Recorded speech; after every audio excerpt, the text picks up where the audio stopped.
வணக்கம், நான் டாக்டர் தீபா அர்லாலன். இன்னைக்கு நம்ம என்ன டாபிக் பற்றி டிஸ்கஸ் பண்ண போகிறோம் அப்படின்னா, கும்பராசி அன்பர்கள் உங்களுக்கு இந்த 2025 எப்படி இருக்குது அப்படின்றது வந்து பாருங்கள், இந்த சேனலில் முழு பதிவாக கொடுத்துருக்கோம். போய் பார்த்து பயனடையணும். அதே மாதிரி பாருங்கள், இந்த பதிவில் என்ன சொல்ல போகிறோம் அப்படின்னா, கும்பராசி அன்பர்களுக்கு மன ரீதியாக என்னென்ன மாதிரி காம்ப்ளிகேஷன்ஸ் இந்த 2025 ஏற்படும் அப்படின்றதான் பார்க்க போகிறோம். பொதுவாக வந்து பாருங்கள், ராகு 1 கேது 7 சுயஸ்தானத்தில் வந்து பார்த்திங்கன்னா ராகுவும் 7ஆம் பாவத்தில் கேதுவும் நிறைய ஆசைகளை ராகு பகவான் தூண்டி விடுவார். நம்மளோட பார்ட்னர்ஸ், நம்ம ஹஸ்பண்டாக இருந்தால், அதாவது நம்ம ஜென்னாக இருந்தால் நம்ம ஒய்ஃப் அதை ஃபில்ஃபில் பண்ண மாட்டாங்க. நம்ம வந்து லேடியாக இருந்தால் நம்ம ஹஸ்பண்ட் அதை ஃபில்ஃபில் பண்ண மாட்டாங்க. ரெண்டாவது வந்து பாருங்கள், சனி பாத சனியாக இருக்கார். அப்போ இதெல்லாம் வந்து பார்த்திங்கன்னா நம்மளுக்கு ஒரு குழப்பமான மனநிலையை நம்மளுக்கு வந்து ஏற்படுத்தும். ஒரு தெளிஞ்ச நீரோட மாதிரி மனசு இருக்குது அப்படின்னா தான் நம்ம நிறைய விஷயம் நம்மளுக்கு உத்வேகம் அப்படின்றது கிடைக்கும். நிறைய விஷயத்த நம்மளால் சாதிக்க முடியும். நிறைய விஷயத்த பர்ஃபெக்டாக செய்யவும் முடியும். மனசே வந்து பார்த்திங்கன்னா ரொம்ப குழப்பமாக இருக்குது அப்படின்னும் போது நம்மளால் எந்த விஷயத்தையும் செய்ய முடியாது. அப்போ இந்த குழப்பம் தீர நம்ம என்ன பண்ணணும் அப்படின்னா, இந்த 2025 நம்ம முக்கியமாக பண்ண வேண்டிய பரிகாரம் அப்படின்னு ஒன்று இருக்குங்க. அது என்ன அப்படின்னா, கும்பகோணம் பக்கத்தில் ஆதி கும்பேஸ்வரர் ஆலயம் அப்படின்னு ஒரு ஆலயம் இருக்குங்க. ஈசன் கோயில் அது. அங்கே போயிட்டு ஆதி கும்பேஸ்வரரை ஒரு முறை வழிபாடு பண்ணிட்டு வரணும். ஆதி கும்பேஸ்வரரை போய் வழிபாடு பண்ணும்போது வெறும் கையோடு போகாதீங்க. நீங்கள் என்ன வேணாலும் எடுத்துகிட்டு போங்க, அர்ச்சனைக்கு எல்லாம் எடுத்துகிட்டு போங்க. முக்கியமாக நம்ம எடுத்துகிட்டு போக வேண்டிய விஷயம் அப்படின்னு ஒன்று இருக்குது. அது என்னென்னாங்க, ஒரு 50 ml 100 ml நெய் எடுத்துகிட்டு போங்க. அந்த நெய் என்ன பண்ணுங்க, அங்கே இருக்க அர்ச்சகர்கிட்ட கொடுங்க. கொடுத்துட்டு கர்ப்ப கிரகத்தில் இருக்க விளக்கில் இந்த நெய்யை ஊற்ற சொல்லுங்கள். ஊற்றும் போது அந்த நீங்கள் ஊற்றின அடுத்த க்ஷணம் வந்து பாருங்கள், அந்த ஜோதி விளக்கு பிரகாசமாக எரியும். அந்த ஒரு ஜோதியினோட ஒரு பிரகாசத்தில் பரமேஸ்வரனோட முகத்தை ஆத்மார்த்தமாக பாருங்கள். பார்த்துட்டு வாங்க, வேற ஒன்றும் பண்ண வேணாம். இது பார்த்துட்டு வரதே நம்மளுக்கு நிறைய நல்லதை பரமேஸ்வரன் கொடுப்பாரு. மன ரீதியான, உடல் ரீதியான, குடும்ப ரீதியான. சனி பகவானை என்னென்ன விதத்தில் அவர் கெட்டது செய்வாரோ அத்தனை விதத்துலையும் இவர் நல்லது செஞ்சுட்டே வருவார். அவர் பெருசாக அவரால் கெட்டது செய்ய முடியாது அப்படின்னு சொல்லலாம். அதுக்கப்புறம் வந்து பாருங்கள், வீட்டில் வந்து நம்ம வழிபாடு அப்படின்றது பண்ணணும். அது என்ன அப்படின்னா, நம்ம வந்து சனி இருக்கார் பார்த்தீங்களா. பொதுவாக நவகிரகங்களை என்ன சொல்லுவாங்க அப்படின்னா, ஆராதனை பிரியர்கள் அப்படின்னு சொல்லுவாங்க. நவகிரகங்கள் நம்ம எந்த அளவுக்கு கும்பிடுறோமோ அந்த அளவுக்கு அவங்க பிரீத்தியாகி நிறைய நற்பலன்களை கொடுப்பாங்க அப்படின்றது உண்மை. சனி பகவான் எதுவும் கொடுக்க மாட்டாரே மேடம், சனி பகவான் நீதிமானாச்சே. உண்மைதான், நீதிமான் தான். கூட வந்து பாருங்க, நம்மளை அவரை வழிபாடு பண்ணுறதோட கூட நம்ம ஹானஸ்டாக இருக்கிறோம் அப்படின்னா அவர் நம்மளை கெடுக்கவே மாட்டார். அப்போ நம்ம என்ன பண்ணலாம் அப்படின்னா, சனி சாலிசா அப்படின்னு ஒரு மந்திரம் இருக்குது. அதை தினமுமே பாராயணம் பண்ணலாம். இல்லை அப்படின்னா, இன்னும் இது 2025 மட்டும் இல்லை இல்லைங்களா, அடுத்த சனி பயிற்சி வரைக்கும் நம்மளுக்கு வந்து பாத சனியாக தானே இருக்க போகிறாரு. இருந்தாலும் 2025 இந்த கும்பேஸ்வரரை பார்க்கறது, சனி சாலிசா பாராயணம் பண்ணுறது அப்படின்றது சனிக்கிழமை தோறும் பண்ணலாம், தினமுமே பண்ணலாம். முடியல அப்படின்னா சனிக்கிழமை தோறும் கண்டிப்பாக பண்ணுங்க. இல்லை அதுவும் முடியல அப்படின்னா என்ன பண்ணலாம் அப்படின்னா, எங்களுக்கு சண்டே தாங்க லீவு அப்படின்னா வாரத்தில் ஒரு நாள் சண்டே பண்ணுங்க. இது வந்து பாருங்க ஒரு உன்னதமான பலனை கொடுக்கும். கும்பம் மன ரீதியாக, உடல் ரீதியாக, சமுதாய ரீதியாக, தொழில் ரீதியாக ஏற்படக்கூடிய பல பிரச்சனைகளுக்கு வந்து பாருங்க இந்த பரிகாரங்கள் ஒரு நிரந்தர தீர்வாக அமையும். முயற்சி செய்து பாருங்க. வாழ்த்துக்கள். பக்தி கிளிட்ஸ் நேயர்களுக்கு வணக்கம். இந்த பதிவில் வந்து நம்ம மேரேஜ் எல்லாம் நடந்தது, எல்லாமே நல்லபடியாக தான் எல்லாமே பார்த்து பண்ணாங்க. ஆனால் பார்த்தீங்கன்னா பல வருடமாக வந்து குழந்தை வாய்ப்புக்காக வந்து நாங்கள் எதிர்பார்த்துட்டு இருக்கோம் அப்படின்ட்டு ரொம்ப தம்பதிகள் வந்து மனசுக்கு ரொம்ப கஷ்டத்தோடு இருப்பாங்க. ஏன்னா அதாவது நம்முடைய வாழ்க்கையில் முற்று பெறக்கூடிய ஒரு விஷயம் எது அப்படின்னா, நம்முடைய குழந்தை வரம் தான். சரிங்களா. திருமண வாய்ப்பு அப்படிங்கிறது வந்து பார்த்திங்கன்னா ஃபஸ்ட்டு ஸ்டெப்பு. அதற்கு அடுத்ததாக இருக்கக்கூடியது பார்த்திங்கன்னா என்னென்னா வந்து குழந்தை பேர் தான். அந்த குழந்தை பேர் வந்ததுக்கப்புறம் அந்த தம்பதிகளுடைய வாழ்க்கை முழு நிறைவாக மாறுகின்றது. எப்படி ஒரு வளர்பிறையாக இருக்கக்கூடிய சந்திரன் வந்து முழுமதியாக வராரு இல்லைங்களா, அப்படி அந்த முழுமதி அப்படிங்கிறது பூர்ணம். வாழ்க்கையினுடைய பூரணத்தை அனுபவிக்க வேண்டியவர்கள் யார் அப்படின்னா, அனுபவித்து கொண்டிருப்பவர்கள் யார் அப்படின்னா குழந்தை பேர் இருப்பவர்கள். நம்ம வெளியிலே நம்ம போகிற இடத்துல என்னப்பா மேரேஜ் ஆகி 6 மாதம் ஆகுது, இல்லைனா 3 மாதம் ஆகுது, இல்லை 1 வருஷம் ஆகிட்டு ஏதாவது குட் நியூஸ் அப்படின்னு கேட்டுக்கிட்டே இருப்பாங்க. இதற்காகவே பார்த்தீங்கன்னா ரொம்ப பேர் வெளில போகிறதே தவிர்த்துருவாங்க. மனசுக்கு ரொம்ப கஷ்டமாக இருக்கும். அக்கம் பக்கத்து வீட்டில் இருக்கிறவங்கலாம் வந்து அவங்கெல்லாம் பார்த்தீங்கன்னா குழந்தைங்களோட இதெல்லாம் பண்ணிகிட்டு இருப்பாங்க. இது மாதிரி இருக்கிறவங்களுக்கு நம்ம என்ன பண்ணலாம், எப்படி வந்து நம்ம வழிபாடுகள் வந்து எது மாதிரியான வழிபாடுகள் நம்ம வச்சுக்கிட்டோம் அப்படின்னா, ஒரு குழந்தை பேருடன் மிக ஆனந்தமான ஒரு வாழ்க்கை, எப்படி பூர்ண நிலவுடன் நிலவு மாதிரியான இருக்கக்கூடிய அந்த பூர்ணத்துவம் நிறைந்த வாழ்க்கையை வந்து நம்ம அனுபவிக்கலாம். அப்படின்னா கும்ப ராசிக்காரங்க குழந்தை பிறப்பு வேண்டி வந்து தவம் இருக்கீங்களா? அப்போ வந்து நீங்கள் என்ன பண்ண அப்படின்னா பெருமாள் தாயார் வழிபாடு மிக மிக சிறப்பு. சரிங்களா? ஒவ்வொரு புதன்கிழமை அன்னைக்கும் இல்லைன்னா உங்களுடைய கணவருடைய பிறந்த கிழமை இல்லைன்னா உங்களுடைய பிறந்த கிழமை இந்த 2 நாள்லையும் முக்கியமாக வழிபாடு பண்ணணும். இதில் பார்த்தீங்கன்னா புதன்கிழமை வழிபாடு மிக மிக சிறப்பு. அதேமாதிரி புதன்கிழமை வந்து வழிபாடு பண்ணுங்கள். அப்படி தாயாருக்கும் பெருமாளுக்கும் பார்த்தீங்கன்னா என்ன நம்ம நெய்வேத்தியம் என்ன பண்ணலாம் அப்படின்னா சர்க்கரை பொங்கல் வந்து நெய்வேத்தியமாக பண்ணுங்கள். அப்படி நெய்வேத்தியம் பண்ணதுக்கப்புறம் 2 பேருமே உட்கார்ந்து பெருமாள் தாயாருடைய ஸ்லோகங்கள் எல்லாமே சொல்லுங்கள்.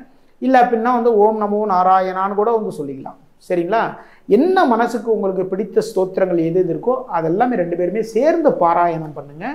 அப்படி பாராயணம் பண்ணி முடிச்சதுக்கப்புறம் சுவாமிக்கு வீட்டில் இருக்கிற பெருமாளுக்கும் தாயாருக்கும் பார்த்தீங்கன்னா நெய்வேத்தியம் பண்ணுவோம். நெய்வேத்தியம் செய்து முடித்ததற்கு பிறகு அந்த சர்க்கரை பொங்கலில் வந்து ஒரு பகுதி எடுத்து வந்து நீங்கள் வச்சுக்கோங்க. இன்னொரு பகுதியை வந்து எல்லாருக்கும் முக்கியமாக குழந்தைகளுக்கு வந்து முக்கியமாக கொடுங்க. சரிங்களா? சர்க்கரை பொங்கலை கொடுங்க. மிச்சம் இருக்கிற சாதத்தை நீங்களுமே சரிதான் இல்லை உங்களுடைய துணைவரும் சரிதான் 2 பேருமே சேர்ந்து சாப்பிடுங்க. அவங்களுக்கு வந்து நீங்கள் ஒரு வாய் விட்டுடுங்க. அவருமே வந்து பார்த்தீங்கன்னா உங்களுக்கு ஒரு வாய் வச்சு விட்டதுக்கப்புறம் அதுக்கப்புறம் அவங்கவுங்க சாப்பிட்டுக்கலாம். சரிங்களா? இதேமாரி பண்ணிங்கன்னா உங்களுக்குள்ளே இருக்கக்கூடிய அந்யோன்யம் கூடும், நல்ல மனோநிலை உண்டாகும். கும்பராசிக்காரங்க அதாவது வீட்டில் வந்து பார்த்தீங்கன்னா பெருமாள் தாயாரை வச்சு வழிபாடு பண்ணுறோம். சரிங்க. அப்போ வந்து இப்போ நம்ம வீட்டுக்கு பக்கத்தில் இருக்கக்கூடிய பெருமாள் கோவிலுக்கு அது எந்த ஒரு பெருமாள் கோவிலாக இருந்தாலும் சரிதான். சரிங்களா? அங்கே பெருமாள் கோவிலுக்கு போங்க. பெருமாள் கோவிலுக்கு போய் இங்கே எந்த நாட்களில் வழிபட்டீங்களோ சேம் அதே கிழமையில் வந்து நீங்கள் போகணும். சரிங்களா? உங்களுடைய பிறந்த கிழமையில் இருந்தாலும் சரி தான், உங்களுடைய வீட்டுக்காரருடைய பிறந்த கிழமையாக இருந்தாலும் சரி தான், அந்த கிழமையில் போய் அங்கே முன்னாடியே சொல்லுங்கள் சக்கரை பொங்கல் நைவேத்தியம் பண்ணுங்கன்னு சொல்லுங்கள். சக்கரை பொங்கல் நைவேத்தியம் பண்ணதுக்கப்புறம் நீங்கள் சாமி வழிபாடு எல்லாம் முடிச்சதுக்கப்புறம் அந்த பெருமாள் தாயாரும் இருக்கக்கூடிய சன்னதியை வந்து 5 முறை வந்து 2 பேருமே சேர்ந்து சுற்றி வாங்க. சரிங்களா? சுற்றி வந்த அப்புறம் சர்க்கரை பொங்கலை நைவேத்தியத்தை வந்து உங்களுடைய 2 பேருமே சேர்ந்து உங்களுடைய கைகளால் வரக்கூடிய குழந்தைகளுக்கு வந்து கொடுங்க. எல்லாருக்குமே விநியோகம் பண்ணலாம். முக்கியமாக குழந்தைகளுக்கு வந்து கொஞ்சம் அதிகமாக கொடுங்க. இதுமாதிரி பண்ணீங்க அப்படின்னா கும்பராசிக்காரங்களுக்கு கூடிய விரைவில் குழந்தை வரத்தை தருவார் பெருமாளும் தாயார். பக்தி கிளிஸ் நேயர்கள் அனைவருக்கும் வணக்கம். நான் Sara, tarot card reader and spiritual healer. So இந்த வீடியோவில் நம்ம என்ன டாபிக் பற்றி பார்க்க போகிறோம் அப்படின்னா 2025. ஸோ இந்த புது வருடத்தில் திருமண வாழ்க்கையில் இருக்கிறவங்க, கணவன் மனைவி திருமண வாழ்க்கையில் இருக்கிறவங்களுக்கு பிரச்சனைகள் தொடர்ந்து திருமண வாழ்க்கையில் தாம்பத்திய வாழ்க்கையில் பிரச்சனைகள் இருந்துக்கிட்டே தான் இருக்கும். ஆனால் அந்த பிரச்சனையை குறைக்கிற விதமாக நம்ம என்ன செய்யலாம், பிரச்சனை வராமல் தடுக்கிற விதமாக என்ன செய்யலாம் அப்படின்றதுக்கு நம்ம கடவுள் ரிலேட்டடாகவே ஸோ எந்த கடவுளை வணங்கலாம், எந்த கோவிலுக்கு போகலாம், எந்த தெய்வத்தை நம்ம கூடவே வச்சுக்கலாம், இந்த மாதிரியான விஷயங்களை நம்ம வந்து தனித்தனியாக பார்க்க போகிறோம். அந்த வகையில் இந்த வீடியோவில் எந்த ராசி பற்றி நம்ம பார்க்க போகிறோம் அப்படின்னா ஸோ கும்பம் ராசி உங்களுக்கான 2025க்கான உங்களுடைய தாம்பத்திய வாழ்க்கை சிறப்பாக இருக்கிறதுக்கு நீங்கள் எந்த மாதிரியான தெய்வங்கள் கோவில்களை வந்து வழிபடலாம் அப்படின்றத நம்ம இப்போ பார்க்கலாம்.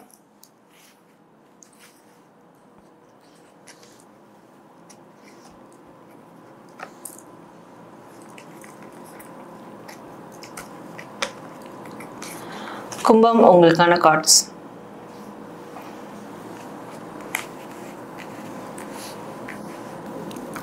கும்பம், நீங்கள் எந்த மாதிரியான தெய்வத்தை முதல்ல வழிபடலாம் உங்களுடைய தாம்பத்திய வாழ்க்கை சிறப்பாக இருக்கிறதுக்கு அப்படின்னு பார்க்கும்போது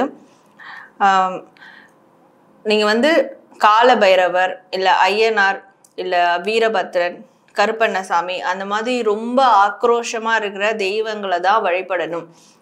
ரிலேஷன்ஷிப் சம்மந்தமாக பார்க்குறீங்க, உங்களோட திருமண வாழ்க்கை தாம்பத்திய வாழ்க்கைக்கு சிறக்கிறதுக்கு ஒரு சாஃப்டான கடவுள் தானே சொல்லணும். ஆனால் இப்படி ஒரு கடவுள் வருது அப்படின்னு நீங்கள் பார்க்கலாம். அதுக்கு ரீசன் இருக்குது. இவங்க வந்து உங்களுடைய குலதெய்வங்களாகவும் இருப்பாங்க, குலசாமியாகவும் இருப்பாங்க. ஸோ உங்களுடைய குலசாமி தான் உங்களுக்கு உண்மையான ஒரு ப்ரொடெக்ஷன் உங்களோட தாம்பத்திய வாழ்க்கையில் கொடுக்க போகிறாங்க.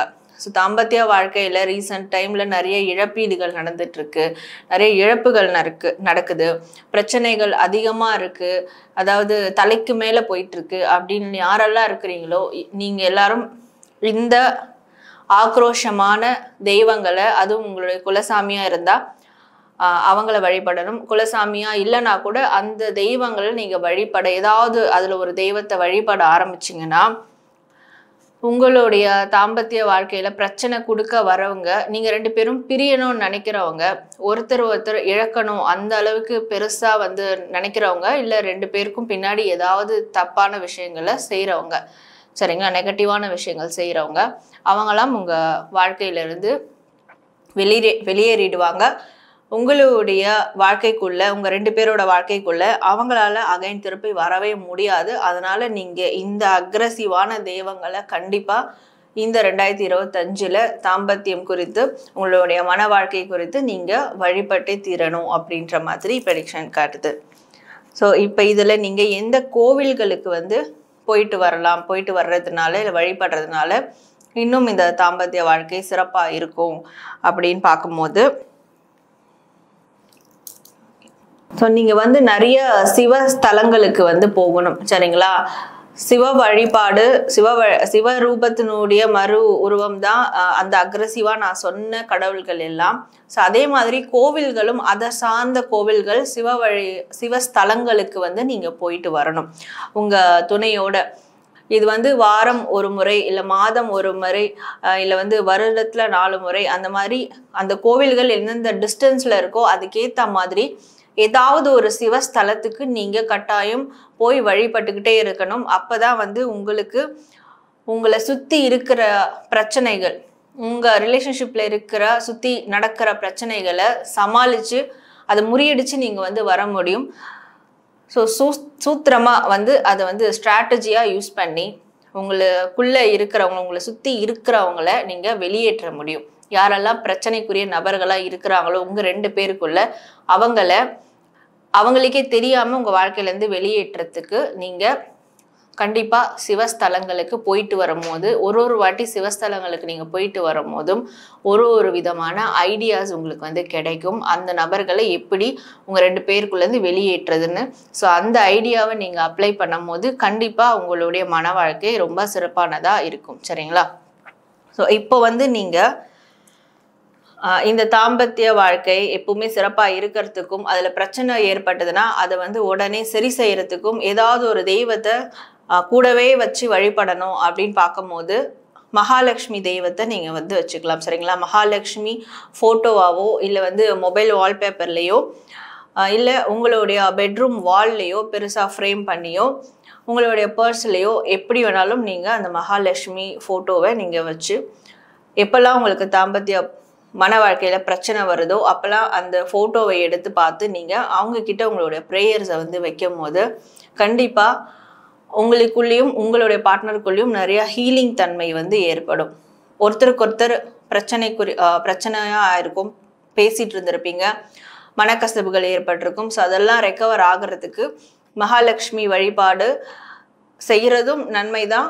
செய்ய முடியாதவங்க அட்லீஸ்ட் அவங்களுடைய ஃபோட்டோவை எப்பவுமே நீங்கள் பார்க்குற இடத்துல வச்சுக்கும் போது கண்டிப்பாக அந்த ஹீலிங் ரெக்கவரி கிடைக்கும்.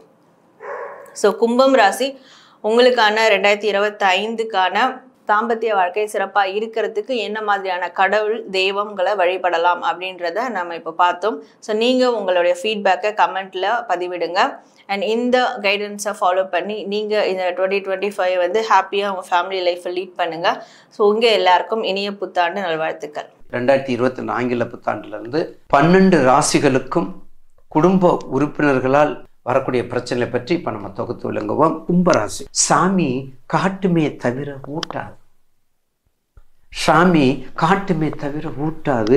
எல்லோருக்கும் உண்டு இலையும் பழுப்பு இலையும், எல்லோருக்கும் உண்டு. இன்னைக்கு நான் 7 வயசுலேருந்து 70 வயசு, என் பேரன் 70 வயசு வராமல் இருப்பான். எல்லாரும் 70 வயசை கடந்து தான் வரணும். அப்போ இலையும் உண்டு, பழுப்பு இலையும் உண்டு. அப்போ என்ன அர்த்தம்? 7.5 சனீஸ்வருடைய அனுபவம் கடந்த காலத்தில் கும்பராசிக்கு எப்படி இருந்தது பார்த்தீங்களா?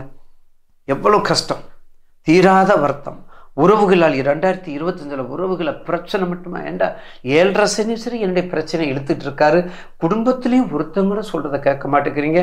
35 வயசு கும்பராசிக்காச்சு என் தங்கச்சி கல்யாணம் ஆகலை, அப்போ சகோதரி பிரச்சனை. 32 வயசு ஆயிடுச்சு, டாக்டர் படிச்சிருக்கிறான், பையன் எங்கள் அக்காவுக்கு கல்யாணம் இல்லை, அக்காவுக்கு கல்யாணம்னா அங்கே பிரச்சனை. அப்போ இந்த மாதிரி பிரச்சனைகளோடு நான் வரும்பொழுது இந்த 7.5 சனீஸ்வரர் பிரச்சனை வந்தால் நான் எதை வச்சு தான் தாங்கிறது? நான் எப்படி பொழப்ப நடத்துறது? எப்படி இந்த ஸ்டேட்டஸ் ஆளோட ஆளை கொண்டு போகிறது நம்ம நினைக்கிறோம் பார்த்தீங்களா? இதுதாங்க வாழ்க்கை, இதுதான் வாழ்க்கை. அப்படிப்பட்ட வாழ்க்கையில் கண்டிப்பாக பிற்பகுதி, இப்போ இன்னும் பிற்பகுதி அமோகமாக இருக்கும் உங்களுக்கு. ஜூன் மாதத்திலிருந்து உச்சத்தை தொடக்கூடிய ராசி கும்பராசி. ஜூன் மாதத்திலிருந்து கோபுர கலசமாக இருக்கக்கூடிய ராசி கும்பராசி. குடத்தினில் விளக்காக இப்போது தான் இருக்கிறீங்க. ஒரு குடத்துக்குள்ள விளக்காக இப்போது இருக்கிறீங்க. கோபுர கலசம் பாப மிசனம், கோபுர கலசத்தில் இருக்கக்கூடிய விளக்கு குன்றின்மேற்று விளக்காக இருக்கக்கூடிய நேரம் ஜூன் மாதம் வரக்கூடிய குருப்பெயர்ச்சி. அப்போ நிச்சயமாக என்ன தீர்வு? இந்த பிரச்சனைக்கு இன்னும் எவ்வளோ சுவாமி, என்னால் வார்த்தையே இல்லை, கஷ்டத்துக்கு வாழ்க்கை நொந்து போயிடுச்சு, போயிட்டோம், தூக்குனாங்க இருக்க வரைக்கும் போயிட்டோம். பிரிதிங்கரா தேவி, பிரிதிங்கரா தேவி அவரை கும்பிடுங்க, கண்டிப்பாக ஒரு நல்ல வழி கிடைக்கும். குறிப்பாக அமாவாசை பௌர்ணமி தேதிக்கு அதிகமான அருள் தன்மை உண்டு. சரபேஸ்வரர் கும்பிடுங்க, சரபேஸ்வரர் கும்பிடுங்க. இப்படிப்பட்ட தெய்வங்கள் வழிபடும்போது நம்பிக்கையோடு வழிபடுங்க, நிச்சயமாக உங்களுக்கு நல்ல எண்ணம் கிடைக்கும், அதில் மாற்று கருத்து இல்லை.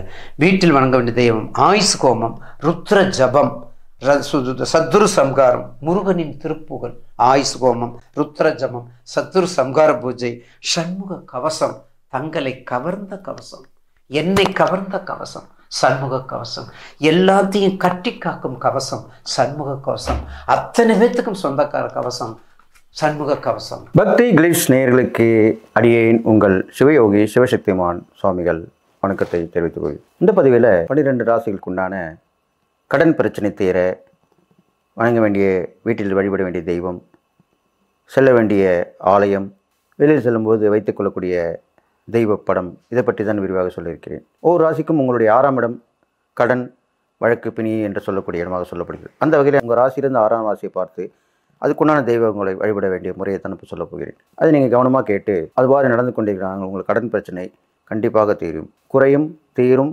மறையும், எல்லாமே நடக்கும். கொஞ்சம் கொஞ்சமாக கூட குறையலாம், இல்லை முழுதுமாக குறைக்கலாம். நீங்கள் வணங்கக்கூடிய விஷயத்தில் தான் இருக்குது. நீங்கள் கெட்டியாக பிடித்துக்கொள்ள வேண்டும், தொடர்ந்து வழிபட வேண்டும், நான் சொல்லிவாறு செய்ய வேண்டும். அப்போது கண்டிப்பாக கடன் பிரச்சனை உங்களுக்கு அறிவை தீங்கும் என்று சொல்லி, கும்பராசிக்காரர்களுக்கு கூடிய கடன் பிரச்சனை தீரணும், அவங்களுடைய பிரச்சனை தீரணும், அறவே நீங்கணும், கடன் தொல்லை முழுவதும் மறையணும், கடன் ஏற்படாமல் இருக்கணும், இதுக்கெல்லாம் பார்க்கணும்.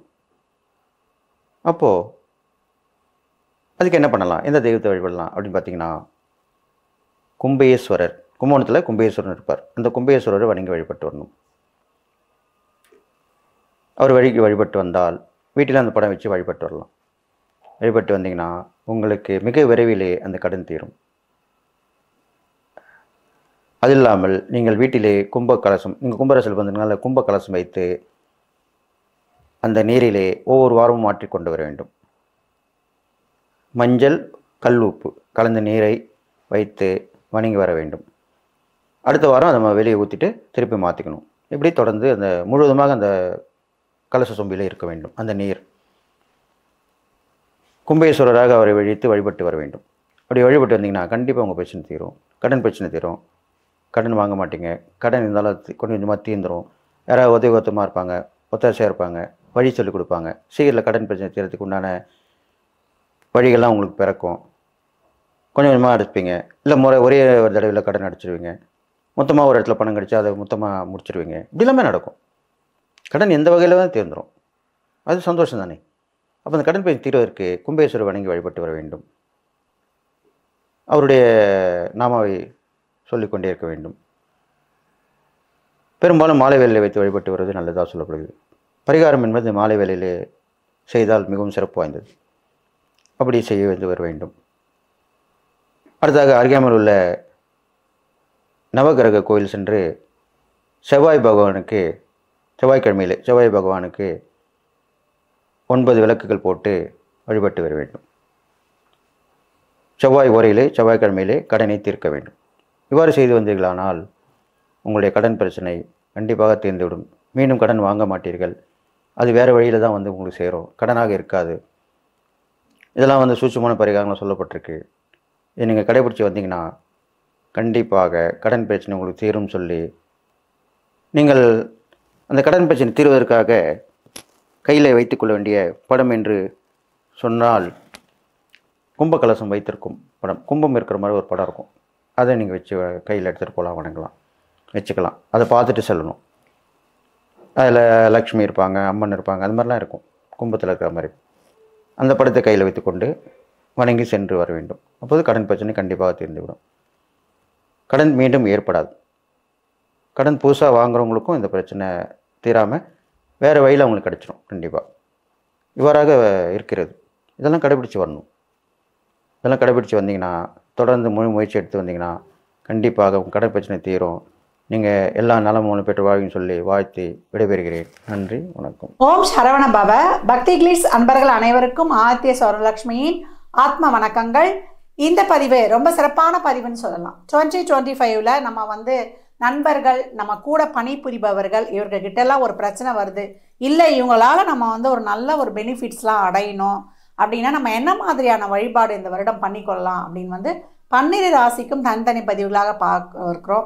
இதை சொல்லியிருக்கின்ற எளிமையான வழிபாடுகள் தான் பின்பற்றி உங்களுடைய வாழ்வை வளமாக்கி கொள்ளலாம். இப்போது உங்கள் ராசியான கும்ப ராசி, கும்ப லக்னக்காரர்களுக்கு இந்த 2025 எப்படி இருக்க போகுது அப்படின்னு பார்க்கும்பொழுது ரொம்ப கவனமாக, ரொம்ப செல்ஃப் கேரோட எல்லா விஷயங்கள்லையுமே அதிக கவனமாக இருக்கணும்னு சொல்லியிருக்கிறோம். அப்புறம் கொலீக்ஸு, நண்பர்கள், இவங்கெல்லாம் எப்படிமா பார்த்துக்கிறது, உறவு சார்ந்த பிரச்சனைகள் தான் அதிகம். யாரும் அவங்க இதை சொல்லிட்டாங்க, இவங்க இதை சொல்லிட்டாங்க, மண்டைக்கு ஏற்றிக்கக்கூடாது. ரொம்ப நல்லா போயிட்டுருக்கோம், திடீர்னு ஒரு குழப்பம் வந்துடும்.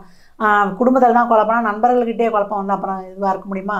வேலை செய்கிற இடத்துலையும் பிரச்சனை வந்தால் நம்ம நிம்மதியாக போய் செய்ய முடியுமா? இதெல்லாம் நம்ம பாசிட்டிவாக நம்மளுக்கு அமைத்து கொள்வதற்கு என்னம்மா வழிபாடு செய்யலாம் அப்படின்னும்பொழுது, வெள்ளிக்கிழமை தோறும் நீங்கள் லக்ஷ்மி நரசிம்மர் வழிபாடு செய்வது ரொம்ப சிறப்பு. சுவாதி நட்சத்திரம் அன்றைக்கும் பண்ணலாம். இல்லை வெள்ளிக்கிழமை தோறும் லக்ஷ்மி நரசிம்மர் வழிபாடு பண்ண உங்களுக்கு ரொம்ப அருமையான பலன்கள் கிடைக்கும். அதே போல் ஆதரவற்ற பெண்களுக்கு நீங்கள் உதவி செய்வது, கர்ப்பிணி பெண்களுக்கு உதவி செய்வது, இதெல்லாம் ரொம்ப சிறப்பாக உங்களுக்கு வேலை செய்யும். பானக்கம் பிரசாதமாக கொடுக்கலாம். அப்படி இல்லை நீங்கள் அன்னதானம் பண்ணலாம். சாப்பாடு நீங்கள் ஒரு ஃபுல் மீல்ஸாகவும் வாங்கி கொடுக்கலாம். அதில் ஒரு வாட்டர் பாட்டில், ஒரு எலுமிச்சங்க ஊறுகாய் வைத்து கொடுக்கும்பொழுது ரொம்ப சிறப்பாகவே இருக்கும். எவ்வளோக்கு எவ்வளோ நீங்கள் கொடுக்க உங்களுக்கு கர்மா அன்னதானம் பண்ண உங்கள் கர்மாவே முதல்ல கிளென்சிங் ஆன பிரயாத சன்னல்னு சொல்லலாம். அதே போல் நம்ம கோயில் அபிஷேகத்துக்கு எலுமிச்சம்பழம் வாங்கி கொடுக்கலாம். இல்லை உதிரியாகவே எலுமிச்சம்பழம் நீங்கள் வாங்கி கொடுக்கும்பொழுது உங்களுக்கு ரொம்ப அருமையான பலன்களை நீங்கள் கண்கூடாக பார்க்கலாம். ஒரு 5 ஒரு 9 எலுமிச்சம்பழங்களை தாராளமாக வாங்கி கொடுத்துருங்க. 9 எலுமிச்சம்பழத்தோட ஒரு மஞ்சள் பாக்கெட்டு, ஒரு குங்குமம் பாக்கெட்டு வாங்கி நீங்கள் அதை ஒரு சிகப்பு துணியில் வைத்து கொடுக்கும்பொழுது ரொம்ப அருமையான பலன்களை நீங்கள் கண்கூடாக பார்க்கலாம். ஏன்னா நிறைய நான் சொல்லிட்டு வரேன், இந்த எலுமிச்சம்பழம் அவ்வளோ ஒரு வெற்றி கனி, எல்லா வகையிலையுமே உங்களுக்கு வெற்றியை ஈட்டி தரும்.